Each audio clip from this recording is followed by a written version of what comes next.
Pero una de las cosas que, aparte de indicar este hecho de que estamos recordando su muerte y su resurrección en la cena, por lo menos yo lo practico así, es que cuando tomo el pan, lo que hago es tomarlo y triturarlo. Y ese triturar, el comer el pan y molerlo entre los dientes, ¿no? Y en ese momento decir, Señor, tú has sido morido por mis pecados, ¿no? Tú así fuiste morido por mis pecados, ¿no? Eso es un elemento de identificación, ¿se dan cuenta? ¿No? Y claro, con la copa también podemos hacer lo mismo, cuando tomamos y decir, bueno, esta copa, Señor, tu sangre derramada a favor mío para la redención, ¿no? Y eso recordarlo en la cena del Señor siempre, eso también es identificación, me identifico, ¿no? Entonces, dos cosas ahí. Me identifico cada vez que leo el Evangelio y encuentro el proceso de su sacrificio, ¿no? Y también cuando llega el tiempo de la cena, ¿no? Creo que dos momentos en donde podemos trabajar ese aspecto. Pero además de eso, recordar a Pablo cuando eh, dice de este modo, ¿no? Con Cristo estoy crucificado, dice, ¿no? Y ya no vivo yo, mas Cristo vive en mí, ¿no? Estoy crucificado con Cristo. O sea, estamos crucificados nosotros. Jesús fue por nosotros crucificado, pero ahora nos toca a nosotros tomar la cruz. Creo que ese es el sentido que dice Jesús cuando dice que el que no tome su cruz y le sigue no es digno de mí. Entonces, seguir a Jesús implica sacrificio, ¿no? También implica renuncia, ¿no? Bueno, por ahí va. Muy bien, creo que hemos hablado de cosas muy interesantes y esto último también es bastante profundo, en realidad, y es el elemento central del Evangelio y lo que enseña Pablo, ¿no? Pero que también está metido en los Evangelios, ¿no? O sea, si no fuera el relato de los Evangelios, o si no hubiera habido ese proceso de Jesús, no podríamos gozar hoy día de la redención y de la gracia de Dios, ¿no? No podíamos hacerlo. Bien, esto que está aquí lo hemos puesto ya la semana pasada, creo que lo compartimos, solamente había una forma de repaso, pero que quiero ver aquí este esquema general de los tres libros, ¿no? De Mateo, de Marcos y de Lucas.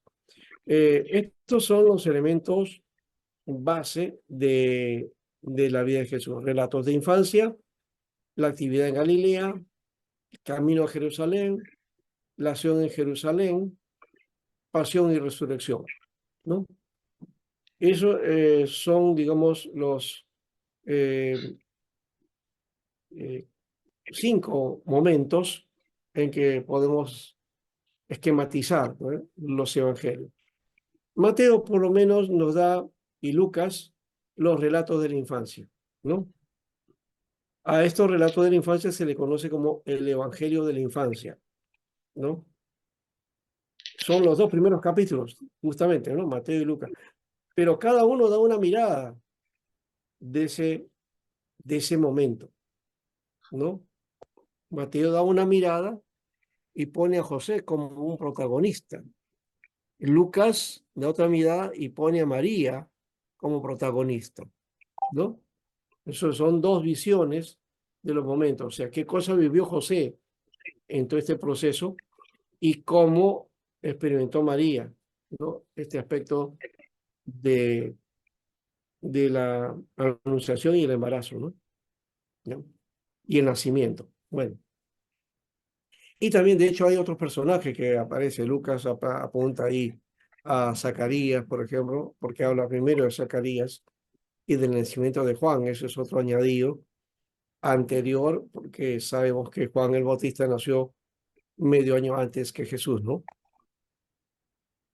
Bueno, después la actividad en Galilea está en Mateo, ¿no? Aparece aquí en 16 capítulos, ¿no?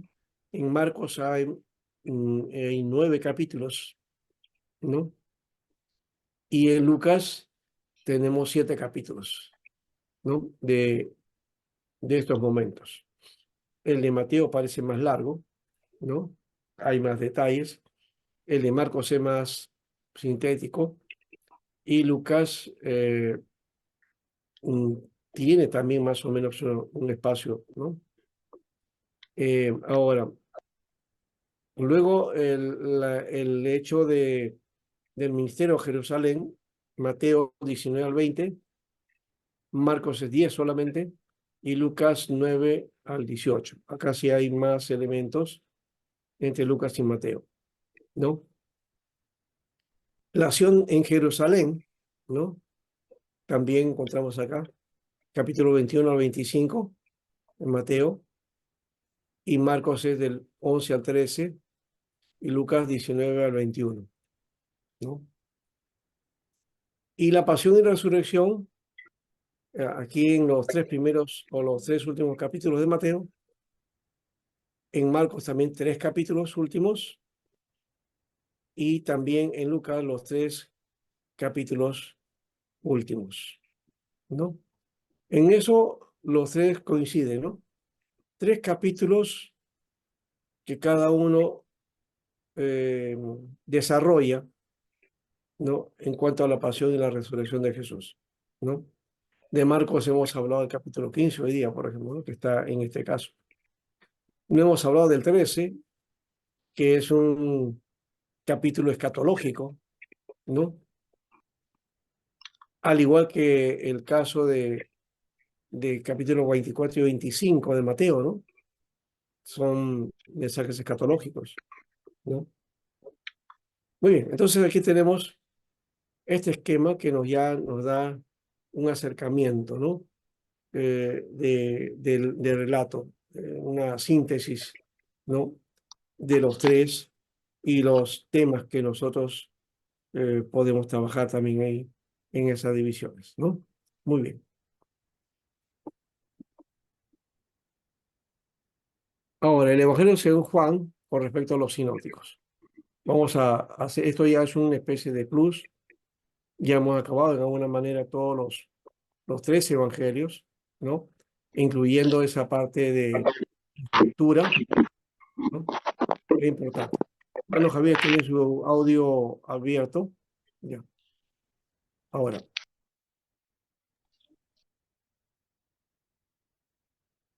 empezamos diciendo, si bien no es imposible que Juan haya conocido alguno de los evangelios sinópticos, todo parece indicar que escribió el suyo independientemente de ellos, exponiendo aquí las diferencias más notorias. Aquí vemos entonces, vamos a ver las diferencias que tiene este evangelio con respecto a los otros 3. Por ejemplo, en Juan, el desarrollo de la misión de Jesús sigue un recorrido totalmente diferente que en los sinópticos, ¿no? Jesús habría seguido o sigue eh, en su tarea, ¿no? En Jerusalén y en los alrededores, ¿no? Ese es su, digamos, vamos a poner eh, en términos de teatro, su teatro de operaciones, ¿no? ¿No? En términos, creo que le llaman policiales, ¿no? Sí. Entonces, el teatro de operaciones de Jesús fue Jerusalén y también los alrededores de Jerusalén. Pero los sinópticos es en Galilea, ¿no? ¿No? O sea, hay un enfoque diferente, ¿no? Galilea, los 13 evangelios hacen famosa Galilea, ¿no? De paso, Galilea era un pueblo pequeño en esa época, un pueblito insignificante en realidad, ¿no? Y Nazaret, no, Nazaret era un pueblo insignificante, ¿no? Por eso que Felipe en algún momento acá en este mismo evangelio que le dice, ¿no? De Nazaret vendrá algo bueno, ¿no? Porque de Nazaret nunca había habido profetas, ¿no? No habían salido profetas. Como digo, Nazaret era un pueblito pequeñito en Galilea, ¿no? Muy pequeño, muy pobre, no había mucha gente, ¿no? Como digo, casi para la época, ¿no? Eh, ignorada, ¿no? Muy ignorada. Ahora por el hecho de Jesús y el mensaje de Jesús, hablamos de Nazaret, pero en su época Nazaret, nadie mencionaba a Nazaret, ¿no? Bueno, dos, aparte de los grandes bloques dedicados a la pasión y la resurrección, que son relatados de una manera muy juanina, hallamos solo 10 relatos que también se hallan en los sinópticos, pero narrados de una manera bastante diferente. Entre estos 10 relatos se encuentran 3 milagros, pero notoriamente ningún exorcismo o ningún milagro de liberación, ¿no? 3. Los milagros tienen la función de ser señales para la gloria de Jesús, que no presuponen la fe, sino que revelan la identidad de Jesús, de modo que juega un papel totalmente diferente que en los sinópticos. Claro, en los sinópticos era diferente porque se mostraba para mostrar la gloria de Dios, ¿no? Esa era la diferencia. Aquí no, era para revelar la identidad de Jesús, quién era Jesús, ¿no? 4. La pasión y muerte de Jesús no aparece como humillación, como parece, ¿no? En caso de Lucas o el caso de Marcos también, ¿no? Se muestra a un Jesús humillado, ¿no? Doliente. Y es lo que hemos estado hablando también, inclusive, ¿no? Sufrimiento, dolor, ¿no? Aquí se presenta más bien a Jesús como glorificado o como esa pasión y muerte es glorificación en realidad. En ella se manifiesta la majestad de Jesús. Para la visión de Juan, la cruz es menos un patíbulo que un trono, ¿no? Los demás si lo ven así, el patíbulo es el sacrificio del dolor, la cruz es dolor, como dije en un momento. Y esa es la figura que los evangelios sinópticos nos muestran. Pero en Juan no, en Juan la cruz es victoria, la cruz es victoria. 5. En el Evangelio según Juan encontramos pocos dichos sueltos de Jesús, ¿no? Abundan los diálogos y extensos discursos y de profundo, ¿no? Pensamiento teológico, ¿no? De profundas verdades teológicas. Ahí está el capítulo 17, por ejemplo, ¿no? O el caso del capítulo 3, o el caso del capítulo 10, ¿no? El capítulo 15, ¿no? Son una representación muy clara de esos diálogos y de esa profundidad teológica que Jesús desarrolla, o en este caso Juan, el evangelista, es el que da a conocer, ¿no? 6. No encontramos ninguna parábola aquí, ¿no? No hay parábolas, por lo menos al estilo Mateo, diríamos, el evangelio de las parábolas, ¿no? La mayoría de parábolas está en Mateo, pero en Juan no hay parábolas, ¿no? No hay instrucciones de carácter ético aquí, como el caso de Mateo 5, 6 y 7, Lucas que también menciona, ¿no? Todo esto, el sermón del monte, ¿no? Eso es frecuente en los sinópticos, ¿no? Muy frecuente, ¿no? Cuando dices, si tu ojo te es de tropiezo, sácatelo, ¿no? No lo dice Juan. Juan no menciona ninguna de estas cosas. 7. Las discusiones con los judíos no son sobre cuestiones de la ley, como sí aparece en los evangelios sinópticos, ¿no? La discusión está sobre la persona misma de Jesús y su relación con el Padre. ¿Mm? Y es claro, capítulo 8, por ejemplo, cuando ahí está, le dice, eh, este, eh, tú dices que eres hijo de Abraham o algo así, el pleito que había, ¿no? No, tú eres hijo del diablo, y en fin, cosas así que le cuestionaban a Jesús, ¿no? Y negaban su mesianismo y negaban también el mismo hecho de hijo de Dios, ¿no? 8. En Juan predomina lo discursivo y los argumentos, ¿no? No es narrativo, o sea, los, eh, los sinópticos son evangelios narrativos, te relatan, ¿no? Las narraciones y después, y pasó esto y luego al otro día y estando en la tarde y bajando por tal cosa, más o menos va desarrollando así cada autor. Aquí no, aquí es más discursivo, más argumentos, ¿no?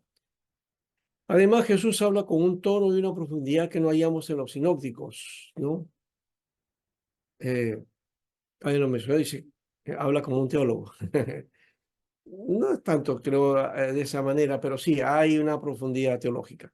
Habla con solemnidad y majestuosidad, no con la sencillez que hallamos en los otros evangelios. Es que los otros eran más prácticos, ¿no? Este es más de reflexión, más de pensar, de análisis.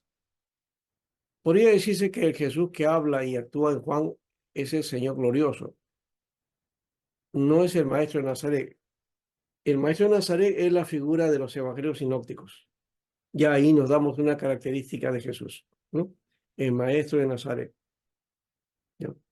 Aquí es el Señor glorioso, es el Jesús en gloria que se va mostrando, que también es otra parte también, ¿no? Mientras que en los sinópticos hallamos a Jesús predicando el reino de Dios y exhortando a la conversión, ¿no? En el Evangelio de Juan, Jesús se dedica a autorrevelarse y a pedir fe en él. Los famosos yo soy, ¿no? La luz, el camino, la verdad, muestran ese efecto, ¿no? Y se encuentran estos exclusivamente en Juan. Entonces, en Juan la centralidad es Jesús, ¿no? En los evangelios más bien es el reino de Dios y la conversión de la gente, ¿no? Es en Juan que aparece este asunto del nuevo nacimiento y que utilizamos muchas veces, por eso el Evangelio de Juan, como un elemento base para las personas que se convierten y luego entonces que lean Juan, ¿no? Pero deberíamos también hacerles leer los otros evangelios porque son mucho más de conversión, ¿no? 10. Jesús es el enviado del Padre que vino al mundo para hacer el camino y la luz que conduce al Padre y que retornará al Padre. Él es el enviado. Eso se muestra en el Evangelio de Juan, ¿no? Aparece esa palabra, el enviado por Dios, enviado por el Padre, ¿no? De tal manera amó Dios al mundo que ha enviado a su Hijo, ¿no? Para que todo aquel que en él crea. Bueno, usamos como evangélicamente, ¿no? Como un mensaje evangelístico. Y yo sé que he visto en varias iglesias y he utilizado también esto, el Evangelio de Juan, elaborado desde esa perspectiva evangelística, ¿no? Y se utiliza de ese modo. Bueno, pero no deja de ser pues un evangelio mucho más profundo que los otros. El propósito del Evangelio según Juan es más querigmático. ¿Qué cosa es lo querigmático? Creo que ya hablamos de eso también, ¿no? Al comienzo, ¿sí? ¿Qué es lo querigmático? ¿Se acuerdan eso? A ver, ¿alguien lo puede mencionar? ¿Qué es lo querigmático? Proclamar. Es proclamación, claro, es la predicación, ¿no? Pero el mensaje querigmático tiene elementos, ya hemos dicho, ¿no? Es la muestra de la pasión, muerte y resurrección de Jesús, ¿no? O sea, la proclama de la cruz y la proclama de la resurrección, ¿no? Ese es el aspecto querigmático, ¿no? Pero también es entonces querigmático teológico, ¿no? mucho más que los sinópticos. El sinóptico sí hay proclamas, decíamos, arrepentidos porque el reino de los cielos se ha acercado. Ese es un proclama querigmático, ¿no? Ahora, eh, profundiza sobre la naturaleza y la significación de la persona misma de Jesucristo, cuya misión reveladora es salvífica, ¿no?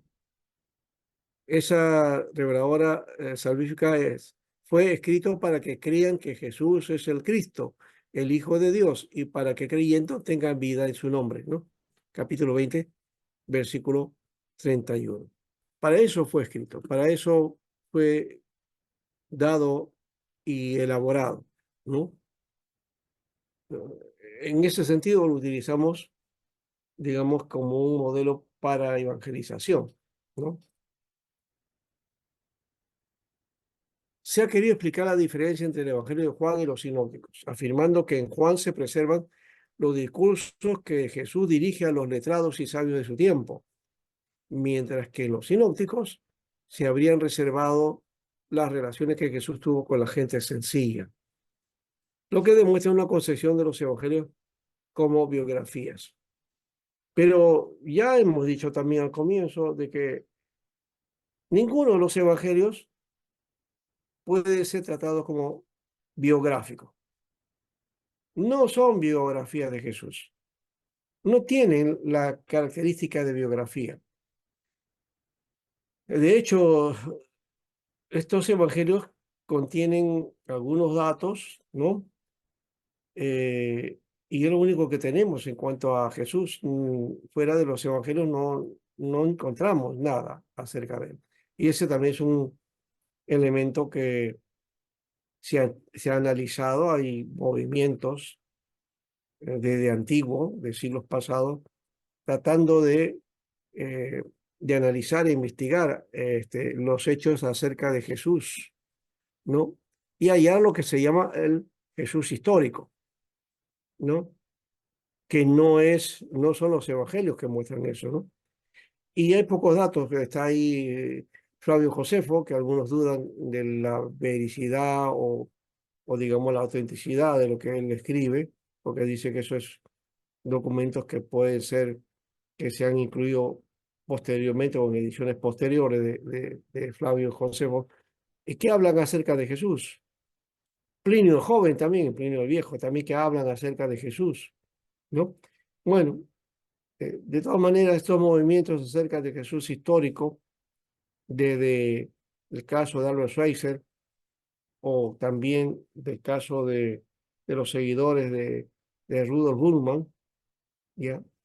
Y recientemente, de alguna manera recientemente digo, porque ya pasan muchos años, Dominique Rosat con su movimiento del Seminario de Jesús, y después está también otros personajes que analizan ese hecho y que buscan a ese Jesús humano, ¿no? ¿No? Tratando de rescatar esa parte que hemos olvidado, porque lo hemos hecho tan divino, especialmente la Iglesia Católica, que la gente no puede mirar a Jesús, por eso que busca otros mediadores, ¿no?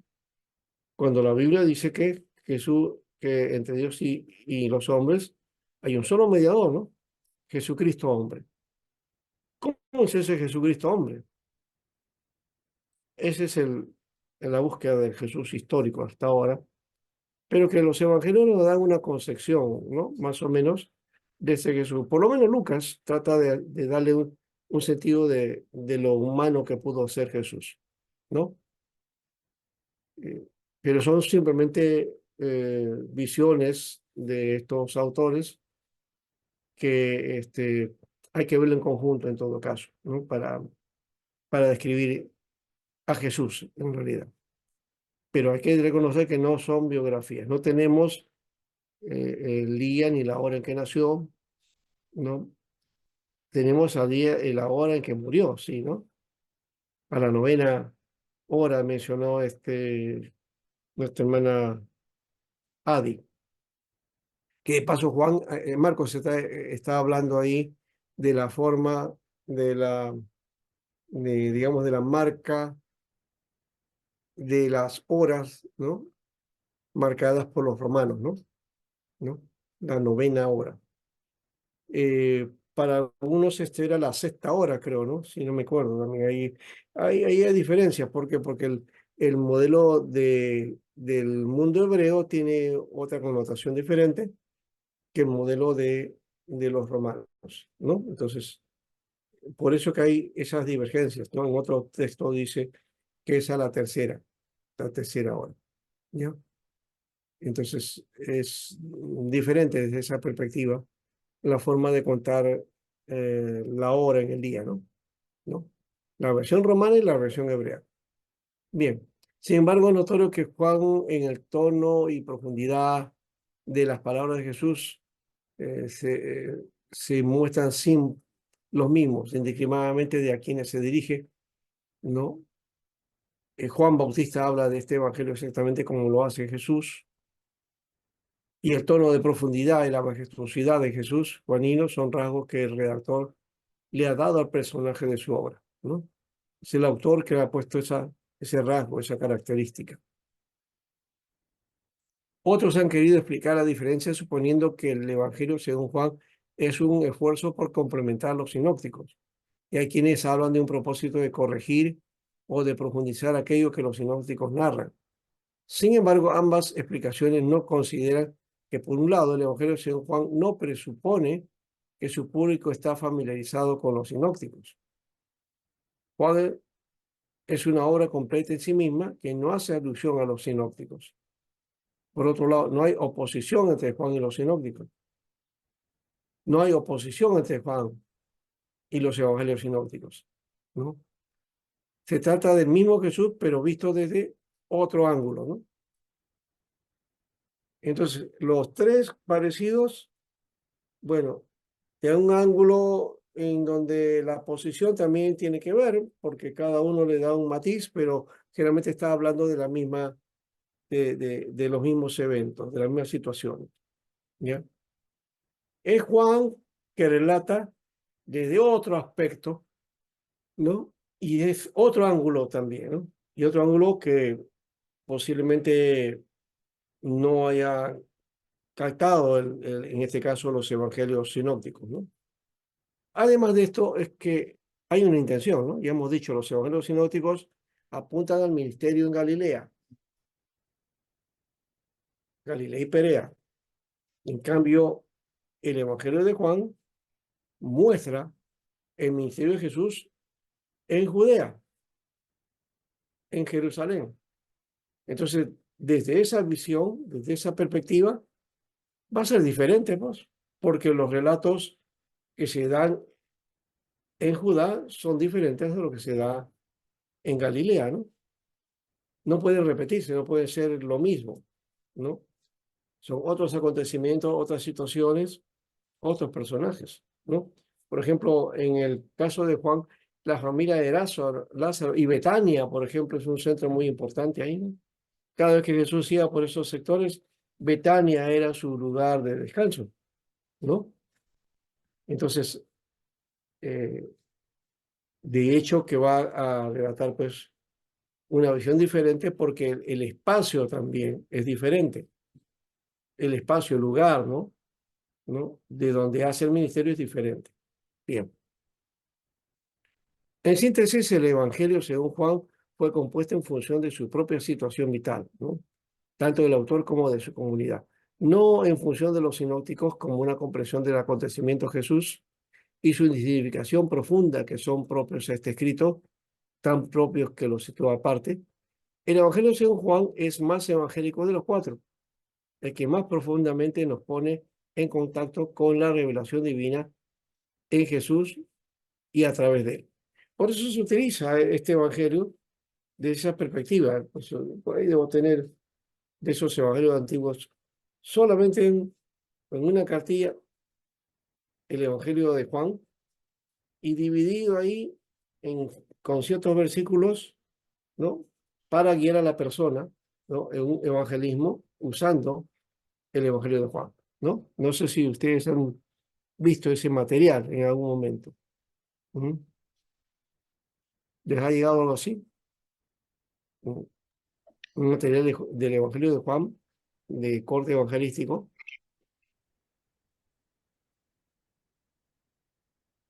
Para las campañas evangelísticas se usaba, pastor, bastante eso. Así es, eso es, es muy usado Juancitos, por nosotros, sí, sí, sí. Juancitos le llamaban, ¿no? Es, exacto, Juancito, ¿no? Son unos pequeños así, no muy grandes, ni un poco gruesos, ¿ya? Y eso se le daba a la persona para que vaya analizando, o en todo caso íbamos evangelizando, ¿no? Usando las partes que corresponden. Está en color inclusive, ¿no? Bueno, entonces aquí vemos el Evangelio de Juan, frente a los sinópticos, ¿sí? Los sinópticos entonces tienen ministerio de Jesús en el norte de Galilea. Juan tiene ministerio de Jesús en Judea. Los sinópticos hacen énfasis en el reino de los cielos. En Juan se hace énfasis en la vida de Cristo y la vida eterna. En los sinópticos Jesús es hijo de hombre, hijo de Dios. Hijo de David, perdón. En Juan es Jesús, hijo de Dios. En los sinópticos el Evangelio es el Evangelio de la iglesia naciente. Se muestra de esa manera en los inicios de la iglesia. Juan parece ser más bien un evangelio de una iglesia madura. Por eso que se dice que este evangelio posiblemente se haya hecho a fines del siglo primero, ¿no? Los sinópticos narran la historia terrenal. En el Evangelio de Juan, más bien la historia con significado espiritual, ¿no? La historia de Jesús tiene un significado espiritual. En los sinópticos, el discurso de Jesús, los discursos de Jesús son breves, ¿no? Más allá del espacio que Mateo le da también, ¿no? Pero en Juan son más largos, ¿no? Discursos largos de Jesús. En los sinópticos, finalmente, una sola mención de la Pascua. En cambio, en Juan hay 3 o 4 menciones de la Pascua, lo cual fija el ministerio de Jesús en 3 años y medio, ¿no? Y de paso también nos muestra otro detalle, ¿no? Que Jesús iba mucho a Jerusalén, posiblemente a las fiestas que siempre se celebraban en Jerusalén. O sea, que esa idea de que Jesús fue, cuando ya iba a la pasión, se fue a Jerusalén, entró por primera vez. No, eso fue este, una entrada especial, ¿no? Para lo que iba a darse, que era la pasión, ¿no? Su sacrificio. Pero en Juan aparece varios momentos. Por ejemplo, este, ah, este aspecto de cuando Jesús em, bota a los mercaderes del templo, ¿no? Eso se ve al comienzo, no se ve el momento en que él llega a Jerusalén sentado en un burrito y todo eso, ¿no? Y toda la alegoría de la entrada triunfal a Jerusalén. Eso lo muestran los evangelios sinópticos, pero en Juan no.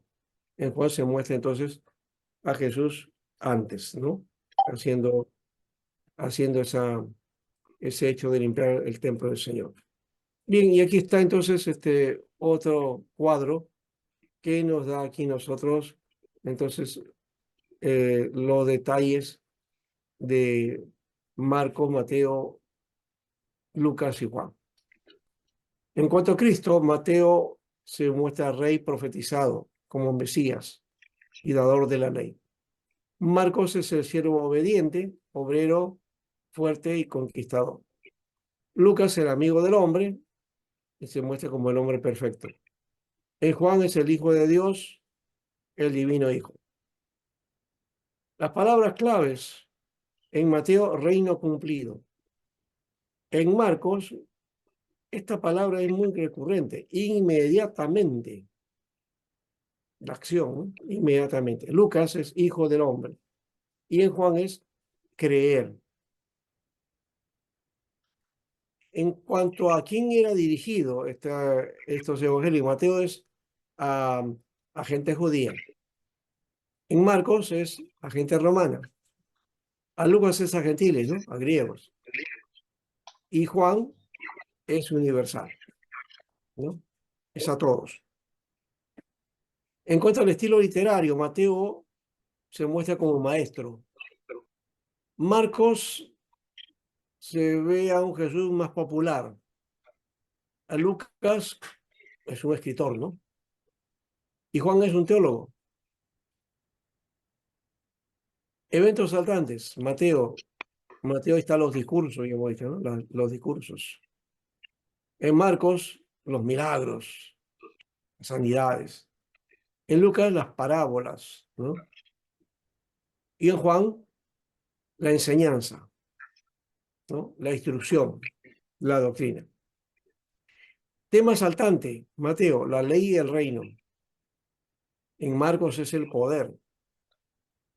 En Lucas es la gracia. Y en Juan, la gloria. Y en cuanto al enfoque de los evangelios, su enfoque es la humanidad de Cristo. En Marcos también la humanidad de Cristo. En Lucas, la humanidad de Cristo. Los tres muestran la humanidad de Cristo. Pero Juan es el que ve la divinidad de Cristo, ¿no? Bueno, y esto de aquí creo que ya es un añadido, es paralelo entre el Padre Nuestro, entre Mateo y Lucas, que hay diferencias. Ya, si ustedes pueden fotocopiar eso, pónganle una captura, ya, para que lo analicen después, ¿no? Vean cómo está este aspecto. Mateo y Lucas hay diferencias en cuanto al, a lo que es el Padre Nuestro, ¿no? No es lo mismo, ¿no? Básicamente, cuando se hace oración, nosotros tenemos la oración tomando en cuenta eh, también porque tuyo es el reino, el poder y la gloria. Eso no es parte del Padre Nuestro, parece que un añadido anterior, ¿no? Y pero que tenemos nosotros ahí. Y por eso que en el mundo católico su tradición es orar hasta libros normal, ¿no? Y amén, ¿no? Nada más. Bueno, aquí están los milagros de Jesús. Miren cómo es, ¿no? En Mateo, en Marcos, en Lucas también, ¿no? En Lucas hay bastante, ¿no? Pero en Juan, solo algunos, ¿no? ¿No? Y eso que muestra a Jesús como Dios, ¿no? Pero hay pocos milagros, ¿no? Por ejemplo, el milagro del oficial de Capernaum, o lo del paralítico de Betesda, y el ciego de nacimiento. Esos son los únicos que encontramos nosotros ahí en Juan. Después no hay más milagros. Los milagros de la resurrección, sí, ahí sí se muestran. Eh, el Lázaro, la resurrección de Juan, de Lázaro está aquí, está en Juan, ¿no? Y después la hija de Jairo y la hija de la viuda de Naín están en Mateo, Marco y Lucas. Los milagros con poder sobre la naturaleza, Jesús calma la tormenta, solamente en los evangelios sinópticos. Jesús camina sobre el agua, solamente en Marcos y Mateo, y también en Juan. Jesús que alimenta a los 5.000 está en los cuatro evangelios. Jesús que alimenta a los 4.000. Ha habido dos momentos de alimentación, ¿ah? Uno para 5.000 y otro para 4.000. En los 4.000 está Mateo y Marcos, ahí lo encontramos. La moneda en el pescado para pagar impuestos, eso solamente está en Mateo 17. En cuanto a la maldición a la higuera, está en Mateo y en Marcos. En cuanto a la pesca milagrosa, está en Marcos y en Lucas. En cuanto a cuando Jesús convierte el agua en vino, eso solamente es de Juan, está enumerado en Juan. Y la otra pesca sobrenatural en Juan capítulo 21, ¿no? Es cuando ya está resucitado, ¿no? Solo Bueno, los buenos teólogos creo que toman vino, pastora. Sí, ¿no? como Juan, Ah, lo hice por esto. Ya. me No lo lo sé. registra. Entonces no soy buen teólogo. Bueno, con esto vamos terminando, hermanos. Hemos hecho una compendio ahí de Juan también, en resumen. Esto es, como digo, un plus. No sé si en la currícula del seminario existe el Evangelio de Juan, pero de todas maneras he querido añadir un poco a Juan, que también es importante, pero que no es un sinóptico, ¿no? No, no es sinóptico. Muy bien. ¿Alguna pregunta? ¿Participación? Interesante, pastora. Bueno, no siempre se ha sabido que Juan, pues, es un evangelio no muy igual, ¿no? A los demás evangelios, ¿no? Ya, Claro, y el aporte que usted ha dado sobre, o sea, se nota que Juan era más teólogo, ¿no? sí, Sí, se nota la diferencia, ¿no? Una diferencia hay más mucha marcada. diferencia. Sí. Y bueno, teólogo Pero, en el sentido de los teólogos de ahora, ¿no? Porque Eusebio le llama teólogo a Juan, ¿no? No se le conocía así. Y no sé si su intención era teológica, porque el concepto teológico nace posteriormente, ¿no? Entonces, en base ah, a un análisis posterior del Evangelio de Juan, se denota esa característica. Y por eso nace también el perfil teológico, ¿no? O sea, la concepción teológica, la teología propiamente como disciplina aparece en el cristianismo y en la época de los padres de la iglesia, eh, digamos, no temprana, sino posterior casi, ¿no? No es tan posterior, quizás en la etapa mediana de los padres de la iglesia, ¿no? interesante. Eusebio, que era Oh, más o menos el año 300 y tanto, 400 por ahí, mm, este, él le llama a Juan el teólogo, ¿no? Recién. Y entonces claro, hay todo un proceso teológico, y ahí están los concilios. Los concilios son los que nos van a desarrollar doctrina, ¿no? ¿No? Y los claro. dogmas y todo eso. Entonces, tiene que haber un proceso teológico ahí, ¿no? ¿No? Entonces eso ya es otro momento de la iglesia, ¿no? Donde ya la teología va a tomar fuerza. Antes de eso, segundo siglo, primer siglo, no se hablaba de teología, ¿no? Interesante. Pero Mm. bueno, tal vez quiso decir, tal vez fue un pensador, ¿no? Que más adelante se convirtió ya pues en Claro, teólogo, ¿no? Pero, claro. di- Pensador, reflexiona, nos da pensamientos, pero también nos da propuestas, ¿no? ¿No? Nos pero da propuestas profundas, ¿no? De instrucción profunda, digamos así. Porque eh, el concepto teológico, ya hemos dicho, en el mundo judío no había teología, no No existe había- teología para ellos, claro, ¿no? Podemos analizar la enseñanza judía, hebrea, y decir su propia teología, pero ellos no definen esas concepciones como teología, ¿no? eh, pastor, había- hay un libro que se llama Interpretando la Biblia con la Gran Tradición. Es un libro que se ha traducido recientemente al español. Muy bueno, ¿no? Yo apunto la idea de que para poder hacer teología se necesita en conjunto, ¿no? En unión, en Sí, unidad de pensamiento, en escuchar a los padres de la iglesia medieval, la iglesia primitiva, sí. la iglesia de ahora, ¿no? Y el Salmos, David lo dice lo mismo, ¿no? La suma de tus palabras es verdad. Ah, sí, Sí, sí, es verdad. hay que No, sí, sumarlo, ¿no? para desarrollar doctrina, para desarrollar pensamiento teológico, tenemos que pasar por los padres de la iglesia, sí, y por los Claro, concilios. claro.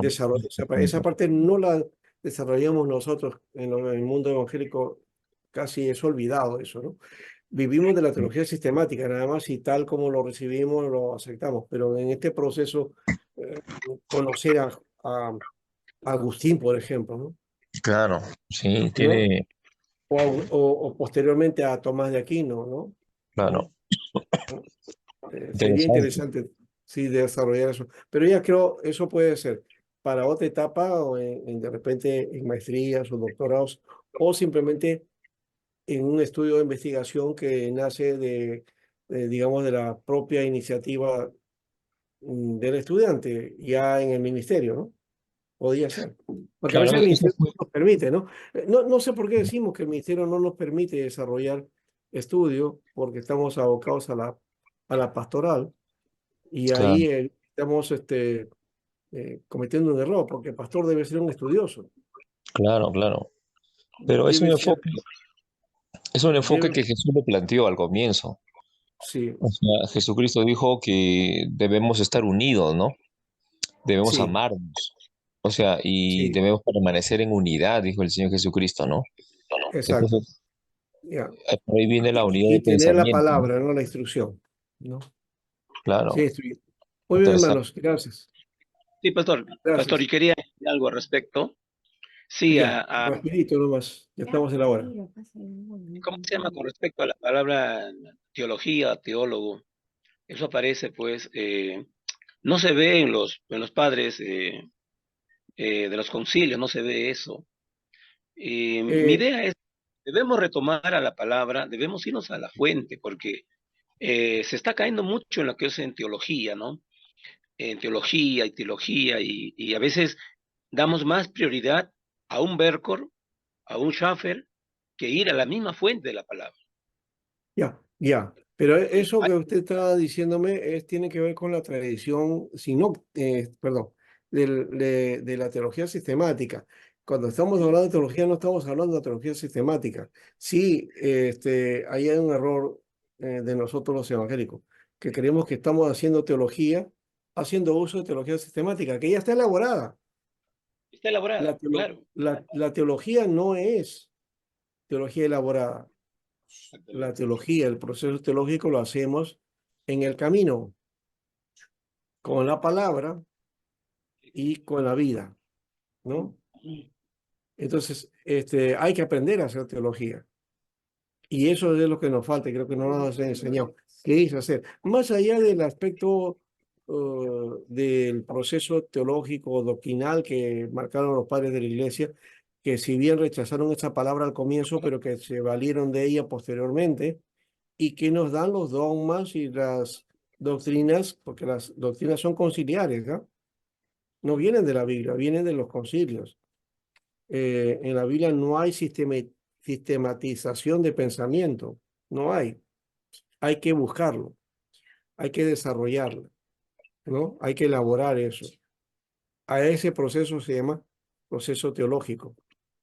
¿Te das cuenta? Eso. ¿Ya? Lo Hay otro un dato, es, la teología sistemática es algo que ya está dado ya. Y lo único que hay que hacer es aceptarlo o rechazarlo, ¿no? Depende. hay un pasaje, pastor, perdón que me interrumpe, que le voy a citar a nuestro hermano Javier para que se lo grabe. Creo que primera de Pedro 3:16 dice, los indoctos tuercen las escrituras. Así que si uno va a permanecer siendo indocto, tiene ese riesgo de caer en torcer las escrituras, ¿no? Claro, Entonces, y uno hay tiene por que eso el ser- problema que tenemos dentro del mundo evangélico, que cada uno tiene su posición, ¿no? No, yo soy calvinista, no, yo soy arminiano, yo soy no de Berco, yo soy de Schaffer, yo soy dispensacional, yo soy amilenial, en fin. Y son posiciones, pues, ¿no?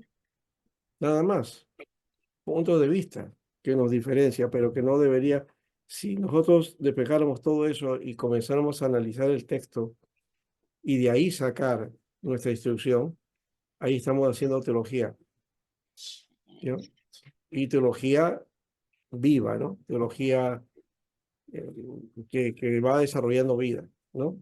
Desde esa perspectiva. No la teología que da conocimiento o que te da concepto, eso no sirve, no, generalmente no sirve, ¿no?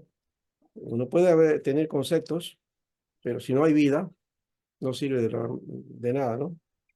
Sí. Pas- Pastor, con respecto justamente a eso, con respecto justamente a eso le quería preguntar. Entonces, se puede, sí, sí, sí, justamente hablando de lo que usted acaba de mencionar ahorita sobre, ¿no? De cómo hacer teología, eh, se puede decir entonces que sí los hombres se pueden equivocar, o que la interpretación que se dieron antes sí pudo haber sido, sí se pudo equivocar, o sí se puede encontrar algo más, sí se puede discernir. Cada vez que tenemos una lectura de la escritura, de la Biblia, siempre vamos a encontrar una verdad. No siempre una lectura única ya tienes toda la verdad. No, eso no es verdad. Por eso Porque a que tenemos veces, que leer, leer y leer para entender y entender y vas a encontrar novedades siempre.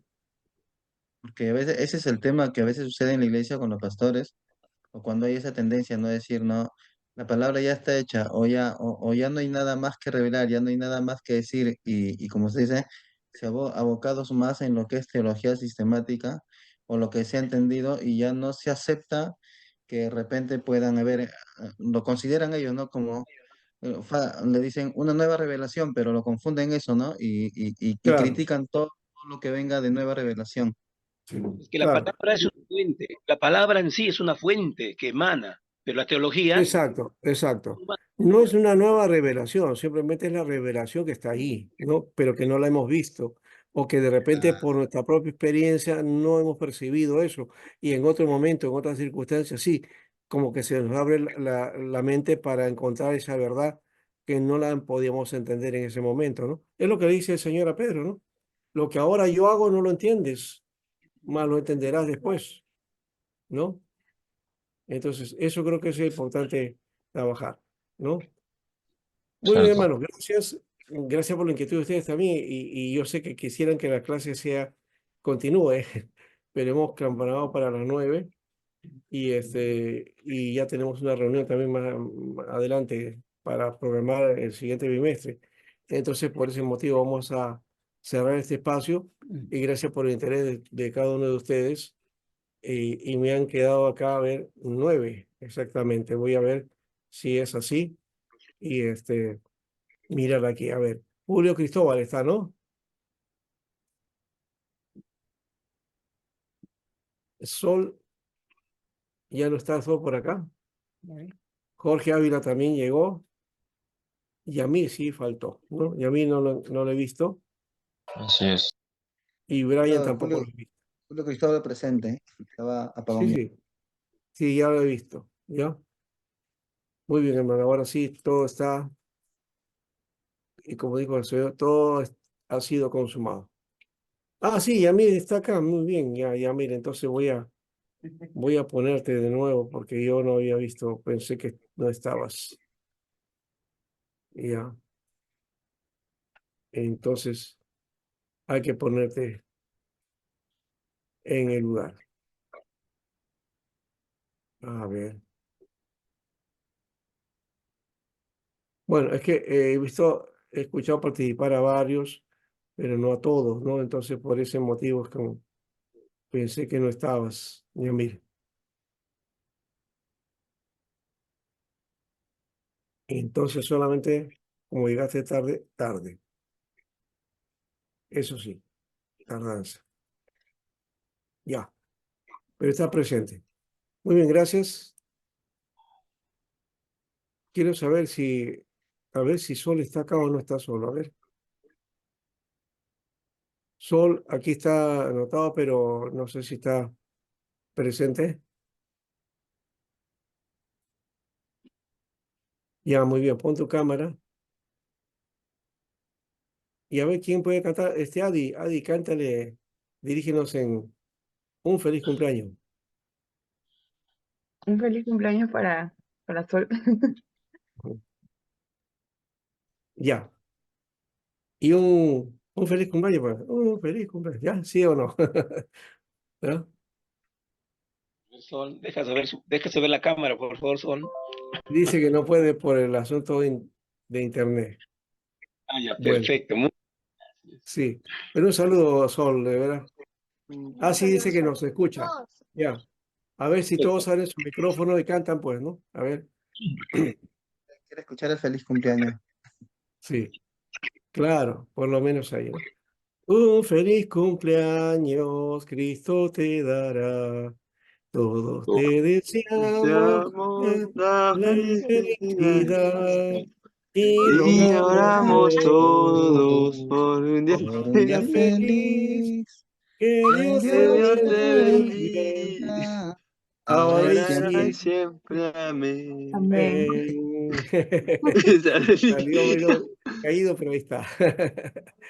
Que el Señor haya bendecido mucho este día, Sol.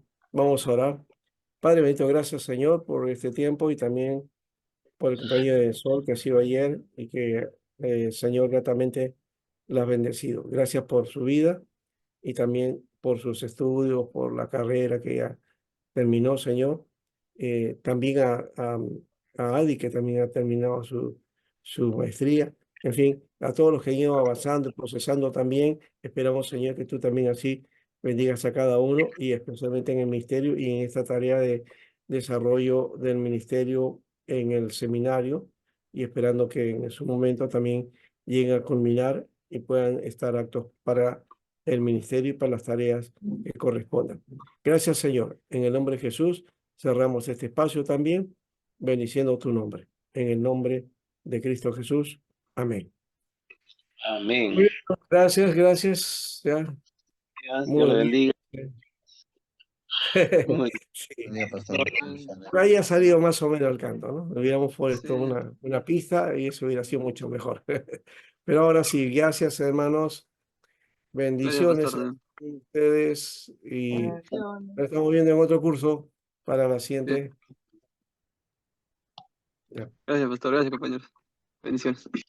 bendiciones.